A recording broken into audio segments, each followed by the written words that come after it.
শেখ হাসিনা সহ তার পরিবারের লেনদেনের নথি চেয়ে দুদকের চিঠি। ৮ প্রকল্পে ২১,০০০ কোটি টাকা লুটপাটের তদন্ত নথি তলব। গণহত্যার সাথে জড়িত কারো স্থান বিএনপিতে হবে না, ঠাকুরগাঁওয়ে বললেন মির্জা ফখরুল। সংকট থেকে উত্তরণে গণতন্ত্র প্রতিষ্ঠার আহ্বান। চাঁদপুরের জাহাজে ৭ খুনের রহস্য এখন উদ্ঘাটন করতে পারেনি আইন শৃঙ্খলা বাহিনী, পরিকল্পিত হত্যাকাণ্ড দাবি পরিবারের। এবং শুরু হলো পদ্মা সেতু হয়ে ঢাকা খুলনা রেল চলাচল। ৪ ঘন্টারও কম সময়ে ৫৫৩ যাত্রী নিয়ে কমলাপুর পৌঁছালো জাহানাবাদ এক্সপ্রেস।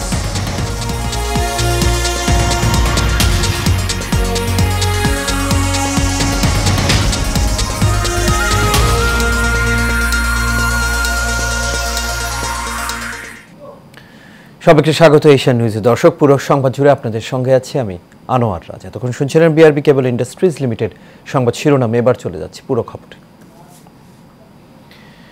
ক্ষমতাচ্যুত প্রধানমন্ত্রী শেখ হাসিনা, তার ছেলে সজীব আহমেদ ওয়াজেদ জয়, শেখ হাসিনার ছোট বোন শেখ রেহানা এবং রেহানার মেয়ে ও ব্রিটিশ মন্ত্রী টিউলিপ সিদ্দিকের দেশে বিদেশে লেনদেনের যাবতীয় নথি তলব করে বাংলাদেশ ফিনান্সিয়াল ইন্টেলিজেন্স ইউনিটের কাছে চিঠি দিয়েছে দুর্নীতি দমন কমিশন। আজ দুদকের প্রধান কার্যালয়ে পাঠানো চিঠিতে সংস্থাটির অনুসন্ধান টিম সন্দেহভাজন ব্যক্তিদের নামে পরিচালিত অফশোর ব্যাংকের হিসাব বিবরণী সহ সব অ্যাকাউন্টের বিস্তারিত তথ্য চেয়েছে। অভিযোগ অনুসন্ধানে দুদকের উপপরিচালক মোহাম্মদ সালাউদ্দিনের নেতৃত্বে ৫ সদস্যের টিম গঠন করা হয়েছে। এদিকে শেখ হাসিনার বিরুদ্ধে নব থিয়েটার নির্মাণে দুর্নীতির ৩ মামলায় পুনরায় তদন্ত শুরু করেছে দুদক। এছাড়া পদ্মা সেতু নির্মাণে দুর্নীতি এবং ৮ প্রকল্পে ২১,০০০ কোটি টাকা লুটপাটের তদন্তও শুরু হয়েছে। যারা সন্ত্রাসী গণহত্যার সাথে জড়িত, তারা দুর্নীতির সাথে জড়িত ছিল, তাদের কারোরই ঠাঁই বিএনপিতে হবে না বলে মন্তব্য করেছেন বিএনপির মহাসচিব মির্জা ফখরুল ইসলাম আলমগীর। সকালে ঠাকুরগাঁও প্রেস ক্লাবে শীতবস্ত্র বিতরণ শেষে তিনি এসব কথা বলেন। দুর্নীতি ও ফ্যাসিবাদ থেকে উত্তরণের একমাত্র উপায় গণতন্ত্রকে প্রতিষ্ঠিত করা বলেও মন্তব্য করেন বিএনপির এই মহাসচিব। শারমিন হাসানের তথ্যচিত্রে রিপোর্ট করেছেন মণ্ডলী নাম। সকালে ঠাকুরগাঁও প্রেস ক্লাবে শীতার্ত মানুষের মাঝে শীত বস্ত্র বিতরণের আয়োজন করে ঠাকুরগাঁও জেলা বিএনপি। এ সময় বিএনপির মহাসচিব মির্জা ফখরুল ইসলাম আলমগীর বলেন, সরকারের পক্ষ থেকে দুস্থ মানুষদের মাঝে শীত বস্ত্র বিতরণ না করায় বিএনপির পক্ষ থেকে সামান্য কিছু শীত বস্ত্র বিতরণ করছি। আমরা আশা করেছিলাম যে সরকারের তরফ থেকে এই দুস্থ মানুষদেরকে শীত বস্ত্র বিতরণ করা হবে, এখন পর্যন্ত সেই ধরনের উদ্যোগ আমি দেখতে পাইনি। তাই আমরা নিজেরাই আমাদের দলের পক্ষ থেকে আমরা সামান্য কিছু শীত বস্ত্র সংগ্রহ করেছি, যেটা আজকে আমরা পৌরসভার মধ্যে বিতরণ করছি। এরপরে আমাদের উপজেলাতেও আপনার এটা ইউনিয়নগুলোতে কিছু কিছু বিতরণ করা হবে। শীতে দুস্থ মানুষদের কম্বল বিতরণে এগিয়ে আসবে এমন প্রত্যাশাও করেন বিএনপির মহাসচিব। আমি আশা করব যে সরকার এ ব্যাপারে এগিয়ে আসবেন এবং তারা আমাদের এই শীতে যে দুস্থ মানুষের আছে তাদের মধ্যে কম্বল বিতরণ করবেন। ২০০০ মানুষের মাঝে শীতবস্ত্র বিতরণে কিছুটা হলেও স্বস্তিতে থাকবে এই এলাকার নির্ময়ের মানুষ বলেও জানান মির্জা ফখরুল ইসলাম আলমগীর। মণ্ডলী নাম, এশিয়ান টেলিভিশন, ঢাকা। কোনো অপরাধীকে জায়গা দিয়ে ভারত তাদের গণতান্ত্রিক চরিত্র ক্ষুণ্ণ করবে না বলে আশাবাদ প্রকাশ করেন বিএনপির স্থায়ী কমিটির সদস্য নজরুল ইসলাম খান। বিএনপির নেতা আব্দুস সালাম পিন্টুর কারামুক্তির পর সাবেক রাষ্ট্রপতি জিয়াউর রহমানের মাঝারে শ্রদ্ধা জানানো শেষে এই কথা বলেন তিনি। এই সময় ক্ষমতায় গেলে আওয়ামী লীগের শাসন আমলের করা দুঃশাসনের পুনরাবৃত্তি বিএনপি করবে না বলে জানান আব্দুস সালাম পিন্টু। মোশাররফ তালুকদারের ক্যামেরায় কাউসার আহমেদের রিপোর্টে দেখুন বিস্তারিত। প্রায় ১৭ বছর কারাভোগের পর গাজীপুরের কাশিমপুর কারাগার থেকে মুক্তি পেয়েছেন বিএনপির ভাইস চেয়ারম্যান আব্দুস সালাম পিন্টু। জামিনে মুক্তি পেয়েই কারাগার থেকে বিএনপির প্রতিষ্ঠাতা এবং সাবেক রাষ্ট্রপতি জিয়াউর রহমানের মাজারে শ্রদ্ধা জানান দলের কেন্দ্রীয় নেতাদের সাথে নিয়ে। শ্রদ্ধা জানানোর শেষে গণমাধ্যমের সাথে কথা বলেন দেড় যুগের কাছাকাছি সময় জেলে থাকা বিএনপির প্রভাবশালী নেতা আব্দুস সালাম পিন্টু। শুরুতেই ছাত্রদের আন্দোলন সংগ্রাম এবং বিএনপি নেতাদের আত্মত্যাগের কথা স্মরণ করেন তিনি। একই সাথে তার উপর চালানো অত্যাচারের কথাও তুলে ধরেন। সেই স্মৃতি আমি এখনো ভুলি নাই। আমার মা মৃত্যুবরণ করলো, সেই জানাজায় আমাকে যেতে দেওয়া হয় নাই।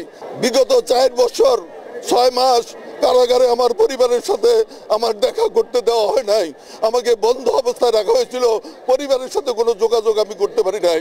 আজকে আমি সকলের কাছে কৃতজ্ঞ, বাংলাদেশের জনগণের কাছে কৃতজ্ঞ যে আমরা আজকে তাদের ত্যাগের বিনিময়ে আজকে আমরা মুক্তি পেয়েছি।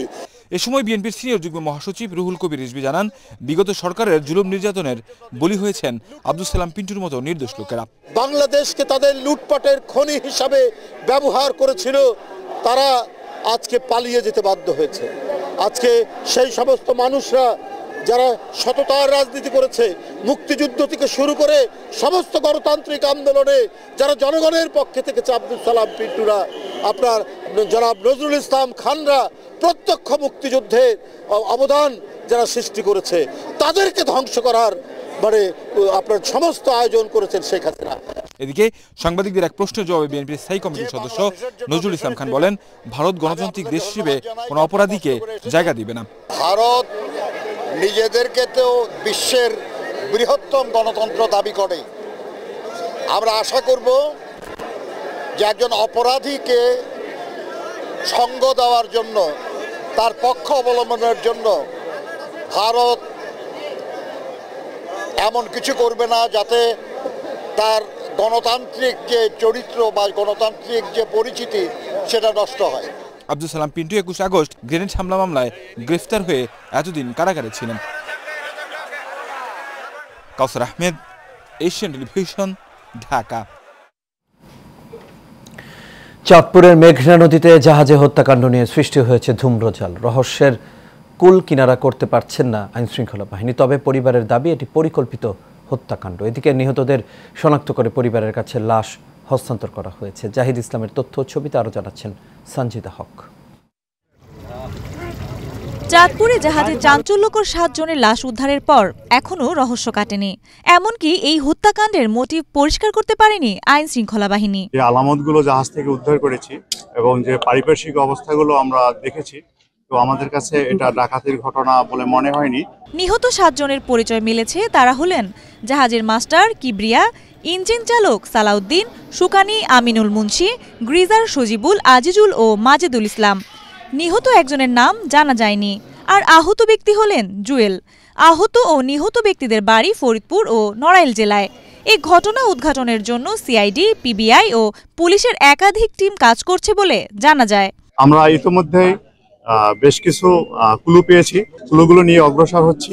একজন যিনি বেঁচে আছেন, তার অবস্থা ভালো, সেই একমাত্র জীবিত ব্যক্তি যিনি আমাদেরকে মূল তথ্যগুলো দিতে সক্ষম হবেন। হাইমচর থানা এলাকায় একটি হত্যা মামলা দায়ের করা হবে। নিহতদের স্বজনদের দাবি এটি পরিকল্পিত হত্যাকাণ্ড, ডাকাতির ঘটনা কোনোভাবেই নয়।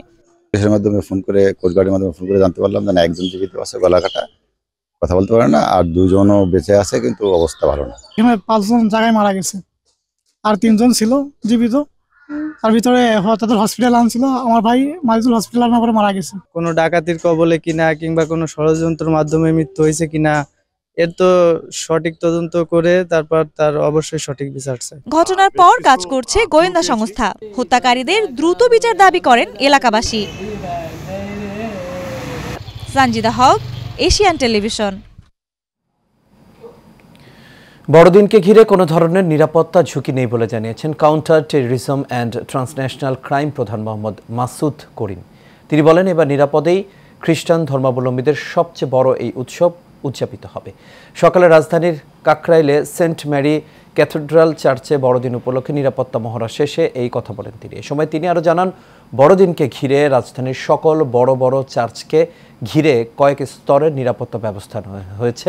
এছাড়া পুলিশের বিশেষায়িত ইউনিট, সোয়াট, ডগ স্কোয়াড এবং bomb disposal team stand by থাকবে। এর পাশাপাশি সেনাবাহিনী ও সাদা পোশাকে পুলিশের নজরদারিও থাকবে।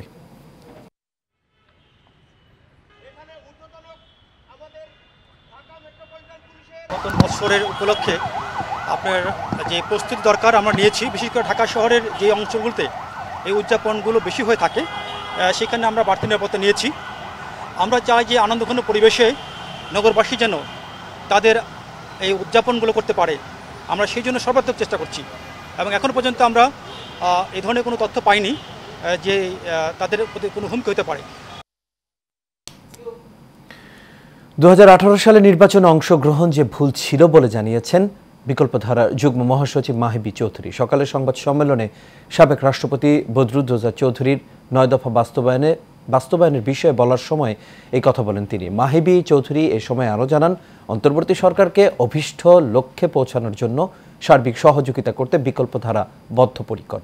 ছাত্র জনতার পবিত্র রক্তের বিনিময়ে গঠিত এই সরকার ব্যর্থ, আমরা সবার কাছে দায়ী থাকব।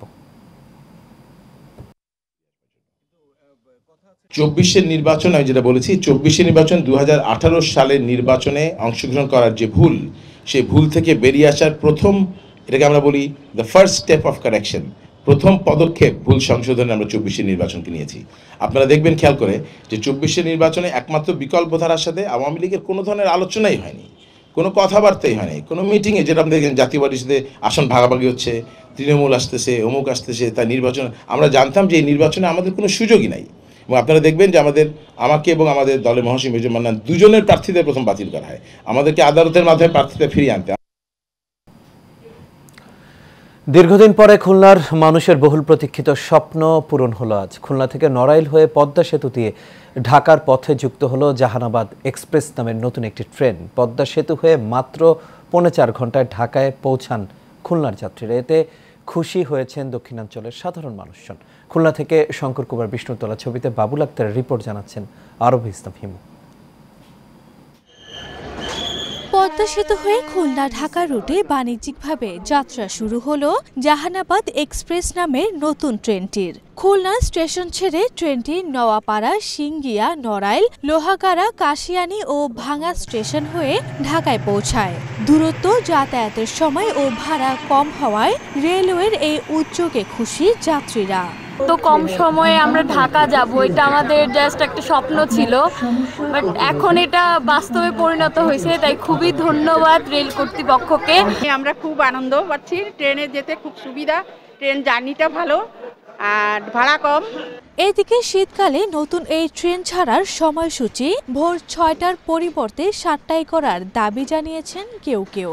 প্রথম দিন খুলনা থেকে 553 জন যাত্রী নিয়ে ট্রেনটি যাত্রা শুরু করে। এখন খুলনাবাসীর একটু উপকার হয়েছে যে আমরা অল্প সময়ের ভিতরে ঢাকায় জার্নি করতে পারতেছি। আবারই কাল 6টা থেকে আমরা 10টার আগেই পৌঁছে যাবো ঢাকাতে, খুবই ভালো লাগছে। রেলওয়ের মহাপরিচালক সহ ঊর্ধ্বতন কর্মকর্তারা খুলনা থেকে ট্রেনে করে ঢাকায় যান। তবে খুলনা প্রান্তে ছিল না কোনো উদ্বোধনী অনুষ্ঠান। নতুন রুটে দূরত্ব কমে যাওয়ায় এখন যাতায়াতের সময় কম লাগবে, এছাড়াও ভাড়াও কম লাগবে। খুলনা স্টেশন থেকে ছেড়ে গেল, এটা আনুমানিক 9টা 45-এ ঢাকা পৌঁছবে। 11টি হচ্ছে মানে যাত্রীবাহী এবং একটা হচ্ছে লাক্ষিত বিমান, যেটাতে আমাদের মালামাল পরিবহন করা হয়। জানা যায় সোমবার ছাড়া সপ্তাহের বাকি 6 দিন ট্রেনটি চলাচল করবে। ট্রেনে খুলনা থেকে ঢাকায় যাওয়ার সর্বনিম্ন 445 টাকা এবং সর্বোচ্চ 1330 টাকা ভাড়া নির্ধারণ করা হয়েছে। আরবি ইসলাম হিমু, এশিয়ান টেলিভিশন। এবারে এক্সিম ব্যাংক বাণিজ্য সংবাদ। সোনালী ব্যাংক পিএলসিতে বৈষম্য নিরসনে অবস্থান কর্মসূচি পালন করেছে বঞ্চিত আইটি কর্মকর্তারা। তাদের দাবি 2014 সালে আইটির 4র্থ গ্রেডের সিনিয়র সিস্টেম অ্যানালিস্টের 26টি পদসহ বিভিন্ন গ্রেডের মোট 64টি বিলুপ্তির মাধ্যমে আইটি কর্মকর্তাদের ইচ্ছাকৃতভাবে বঞ্চিত করা হয়েছে। ব্যাংকের অর্গানোগ্রামে শূন্য পদ না থাকা সত্ত্বেও গত 22 ডিসেম্বর বিশেষ বিবেচনা 433 জনকে 4র্থ গ্রেডের এজিএম পদে এবং 849 জনকে 5ম গ্রেডের সিনিয়র প্রিন্সিপাল অফিসার পদে পদোন্নতি প্রদান করা হয়েছে, যার ফলে বৈষম্য আরও বৃদ্ধি পেয়েছে। উক্ত পদোন্নতিতে বৈষম্যের শিকার 33 জন কর্মকর্তা, তাই দাবি আদায়ে কর্মসূচি পালন করছে বলেও জানান তারা।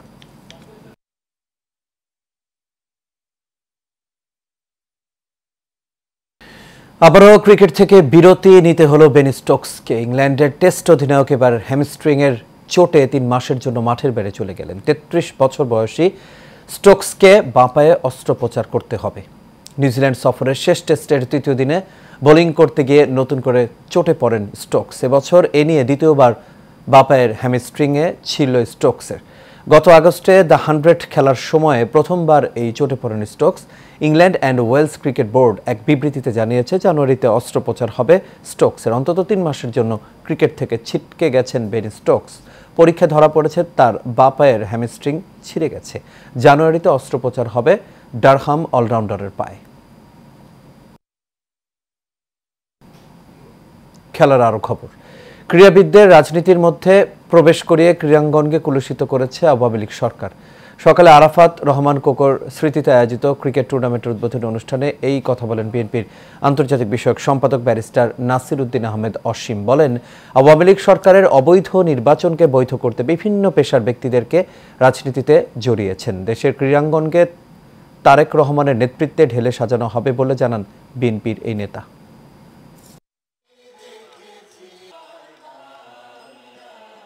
বিনা ভোটে নির্বাচন করতেন, কিন্তু নির্বাচনটাকে ব্র্যান্ডিং করার জন্য খেলোয়াড়দেরকে পর্যন্ত বিতর্কিত করেছেন, ঘৃণিত করেছেন জনগণের মধ্যে। পরিবেশটা এমন করা হয়েছে যে পৃথিবীর বুকে দেখাতে হবে যে দেখো 1 নম্বর অলরাউন্ডারও আমার দলের হয়ে নির্বাচন করে। জনগণ নাই, জনগণ ভোট দিতে পারে না, মানুষের ভোটাধিকার নেই, কিন্তু ওনারা ছিলেন ব্র্যান্ডিং এর মধ্যে। আর এরই সাথে শেষ খবর এশিয়া নিউজ। তবে যাবার আগে বিআরবি কেবল ইন্ডাস্ট্রিজ লিমিটেড সংবাদ শিরোনামগুলো দেখে নেব দর্শক। আরও একবার, শেখ হাসিনা সহ তার পরিবারের লেনদেনের নথি চেয়ে দুদকের চিঠি। 8 প্রকল্পে 21,000 কোটি টাকা লুটপাটের তদন্ত নথি তলব। গণহত্যার সাথে জড়িত কারো স্থান বিএনপিতে হবে না, ঠাকুরগাঁয়ে বললেন মির্জা ফখরুল। সংকট থেকে উত্তরণে গণতন্ত্র প্রতিষ্ঠার আহ্বান।